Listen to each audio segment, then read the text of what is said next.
मेरी अगली वीडियो में आप लोगों का बहुत बहुत स्वागत है। और महाभारत के रण कुरुक्षेत्र से हम ये सीरीज लेकर आ रहे हैं। और अगली वीडियो इस बार हम लेकर आए हैं महाभारत के उस किरदार के ऊपर, जो किरदार सबसे बुद्धिमान, जो किरदार सबसे शक्तिशाली, और जो किरदार खुद अपनी स्वयं से उसने इच्छा मृत्यु प्राप्त की क्योंकि उसको कोई मार नहीं सकता था।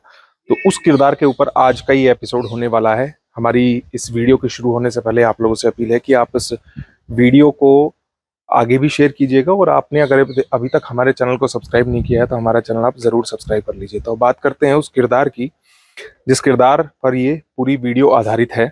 और वीडियो आधारित है किरदार की महाभारत के युद्ध में भीष्म पितामह के ऊपर, कि अगर वो चाहते तो इस युद्ध को रोक सकते थे। दरअसल भीष्म पितामह को बाणों की शरशैया पर जहां लिटाया गया, जहां अर्जुन ने उनके शरीर को बाणों से छेद दिया और फिर उनको बाण से ही जल पिलाया, बाण गंगा को उत्पन्न करके, आज उस जगह पर हम पहुंचे हैं। और वो जगह है कुरुक्षेत्र में। और कुरुक्षेत्र का ही एक गांव है जिसका नाम है नरकातारी। वो नरकातारी गांव है, और उस नरकातारी में आप आएंगे तो आपको यहाँ पर ये भीष्म कुंड नाम से एक जलाशय आपको दिखाई देगा। ये भीष्म कुंड वही है जो कहा जाता है कि अर्जुन ने जब भीष्म पितामह जब बाणों की शरशैया पर लेट गए तो उसके बाद अर्जुन से उन्होंने कहा कि उन्हें प्यास लगी है। हालांकि कौरवों ने उनके लिए पानी के घड़े मंगाए, लेकिन इन्होंने भीष्म पितामह ने वो जल पीने से इनकार कर दिया और कहा कि जिसने मुझे तीर मारे हैं वो ही मुझे जल पिलाएगा, वो ही मेरी प्यास बुझाएगा। तो उसी लिए फिर अर्जुन ने बाण मारा धरती में, और फिर उस बाण से गंगा उत्पन्न हुई, और गंगा के जरिए ही फिर भीष्म पितामह ने अपनी प्यास बुझाई। कहा जाता है लगभग 18 दिन महाभारत का युद्ध चला, और 10वें दिन जो भीष्म पितामह हैं वो जो अर्जुन के तीर हैं उनसे बच नहीं पाए, और उसकी वजह से फिर इस तरह शरशैया पर वो लेट गए। और यहाँ पर बताया जाता है कि वो तीर मारा गया और यहीं से बाण गंगा उत्पन्न हुई। ये सामने आप जो मंदिर देख रहे हैं ना, ये मंदिर है दरअसल भीष्म पितामह मंदिर है, गंगापुत्र भीष्म पितामह मंदिर है। और यहीं पर बताया जाता है, जो मान्यताएं हैं उसके अनुसार, कि यहाँ पर भीष्म पितामह को जो अंदर मूर्ति बनाई गई है उनकी, कि यहाँ पर वो लेटे हुए थे जहाँ पर ये मंदिर बना हुआ है, और यहाँ पर तीर मारा गया, और उस तीर से फिर जो गंगा की धार निकली वो उससे प्यास बुझाई गई भीष्म पितामह की। और यहाँ पर लोग आते हैं, लेकिन ऐसा नहीं है कि केवल नरकातारी में ही ये बाण गंगा का जिक्र मिलता है, बल्कि हमने कुरुक्षेत्र में जब हम आए हैं तो हम एक दूसरी जगह अब आपको लेकर चलते हैं, वहां भी दिखाते हैं कि वहां भी दयालपुर जो एक जगह है, दयालपुर गांव है कुरुक्षेत्र में ही। ये कहा जा रहा है कि दयालपुर में भी बाण गंगा उत्पन्न हुई, और वहां भी इसी तरह से भीष्म पितामह की प्यास को बुझाया गया। अब सच कौन सी है, क्या नरकातारी में ही वाकई में महाभारत के युद्ध के दौरान भीष्म पितामह को के लिए बाणगंगा उत्पन्न की गई, या फिर दयालपुर में, इसका तो तथ्य नहीं है किसी के पास। लेकिन वहां भी कुछ इसी तरह से प्रतिमाएं बनाई गई हैं भीष्म पितामह की। उसके अलावा जितने भी पांडव हैं उनकी, श्री कृष्ण की, गंगा मैया की, वो तस्वीरें मैं आप लोगों को दिखा रहा हूँ। और यहाँ भी एक आपको जलाशय नजर आएगा, और उस जलाशय में बाकायदा एक तीरनुमा आकृति बनाई हुई है, और वहां पर बोर्ड भी लगाए हुए हैं। बाकी मंदिर यहाँ पर हनुमान जी के और भद्रकाली के, इस तरह से सभी देवी देवताओं के मंदिर भी बनाए गए हैं। और जो भीष्म पितामह है उनकी भी प्रतिमा यहाँ पर बनाई गई है, जो शरशैया पर वो लेटे हुए हैं, वो चीज बनाई गई है। अब यहाँ पर नरकातारी में हम जब वापस आते हैं तो यहाँ के मैं आपको और मंदिर के दर्शन में आप लोगों को कराता हूँ।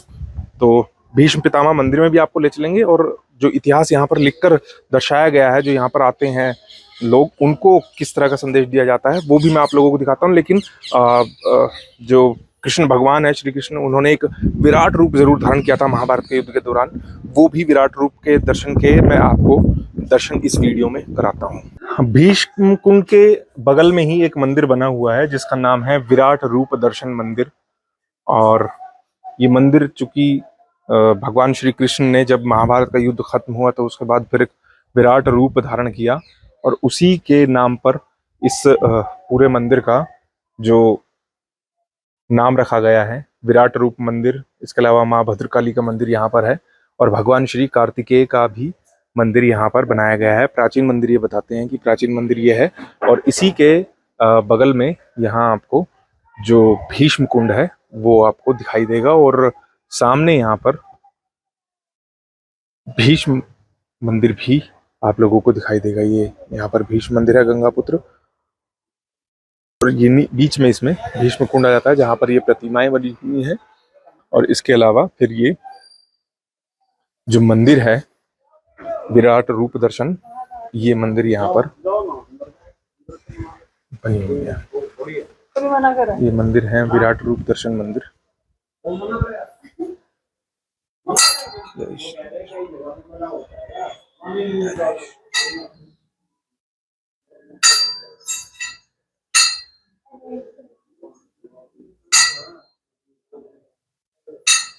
ये विराट रूप दर्शन मंदिर है यहाँ पर,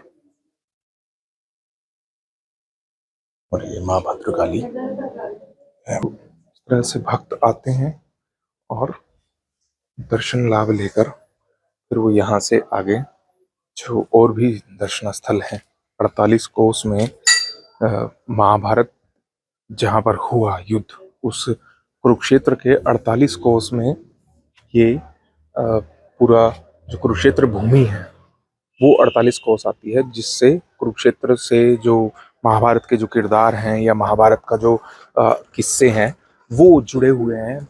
चूंकि इतनी भारी इतनी बड़ी सेना रही कौरवों पांडवों की, लगभग 18 दिनों तक युद्ध चला, तो इसीलिए वो 48 कोस में फैला हुआ पूरा इलाका है।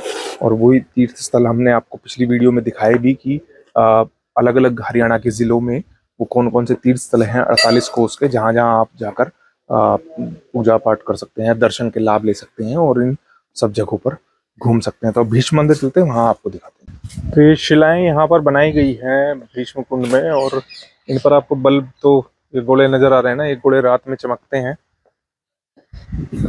और एक चीज और रखी, आप जैसे पीछे से आओगे तो आपको ये परिक्रमा पूरी ही करनी पड़ेगी, और ये परिक्रमा पूरी करते हुए आप भीष्म मंदिर में दर्शन के लिए जा सकते हैं। और इस तरह से श्लोक्स जो हैं वो इन पिलर्स पर लिखे गए हैं। एक बार श्लोक मैं आपको दिखा देता हूँ। इस तरह के श्लोक इन पिलरों पर लिखे गए हैं। उसके बाद ये यहाँ से सामने भीष्म कुंड, और उससे पहले ये हनुमान जी का मंदिर दानी सज्जनों के सहयोग द्वारा हैं। तो श्री राम, जय श्री राम, जय श्री राम।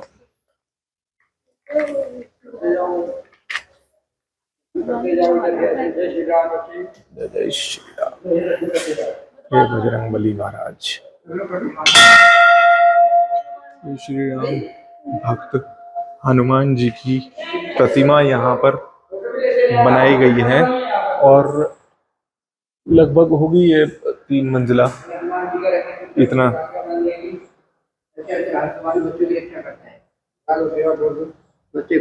ये बनाया गया है यहाँ पर।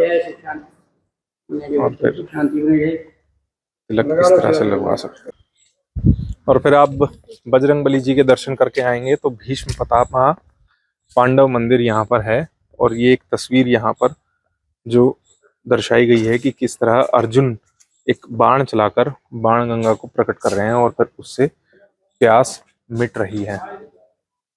उधर से आए, इधर से चले जाएं। ये तो फिर वापस आना पड़ेगा फिर हमें इधर से ना। हाँ, तो इस तरह से आप इस कुंड का परिक्रमा पूरी करते हुए मंदिर तक पहुंचते हैं। और ये कुछ यहाँ पर लिखा हुआ है, भीष्म की प्यास बुझाते हुए अर्जुन। तो इसको आप पढ़ना चाहें तो आप पढ़ सकते हैं। देखिए, आप अगर इसको पढ़ना चाहें तो आप वीडियो को पॉज करके आप इसको पढ़ लीजिएगा। इंग्लिश में पढ़ना चाहें तो इंग्लिश में भी आप इसे पढ़ सकते हैं। ये आप लोगों के लिए पूरा मैंने इसमें डाल दिया है। ये स्क्रीनशॉट आप लेना चाहें, इसका स्क्रीनशॉट आप ले सकते हैं। तो यहाँ से प्यास बुझाने के बाद उसके बाद ये इधर भी मंदिर के दूसरी तरफ भी इसी तरह से बनाई गई है कुछ चित्र, और ये भीष्म द्वार है। ये श्री गंगा माता प्राचीन मंदिर, श्री गंगा पुत्र भीष्म पितामह बाणशैया पांडव मंदिर, नरकातारी, कुरुक्षेत्र। यह है भीष्म द्वार और ये मंदिर यहाँ पर बनाए गए हैं, जिसके आप दर्शन भी अंदर जाकर कर सकते हैं। यहाँ से आप मंदिर के अंदर के दृश्य नहीं ले सकते हैं। जो मुख्य मंदिर है उसका इन्होंने मना कर दिया है कि आप वीडियो नहीं बना सकते हैं। तो ये भीष्म पितामह का मंदिर हमने आपको दिखाया, और सरशैया पर जो यहाँ लेटे भीष्म पितामह, यहाँ उन्होंने अपनी अंतिम सांस ली, वो सब मैंने आप लोगों को दिखाया। तो आगे भी आप लोग मेरे चैनल से इसी तरह जुड़े रहिए, और वीडियो आपको कैसी लगी है उसके बारे में आप कमेंट करके ज़रूर बताएं। साथ ही अगर वीडियो आपको अच्छी लगी है तो आप इस वीडियो को शेयर कीजिए अपने दोस्तों के साथ, अपने परिवारजनों के साथ, उनको दिखाइए कि कुरुक्षेत्र में ये चीज़ें हैं। अगर आप कभी कुरुक्षेत्र आते हैं घूमने तो आप इस वीडियो से भी बहुत सी चीज़ें पहले से पता करके आ सकते हैं। आगे भी कुरुक्षेत्र से, यहाँ की रणभूमि से जुड़े हुए और किस्से वीडियोस में हम आपको दिखाते रहेंगे। तो अगली वीडियो तक मुझे दीजिए इजाज़त। नमस्कार।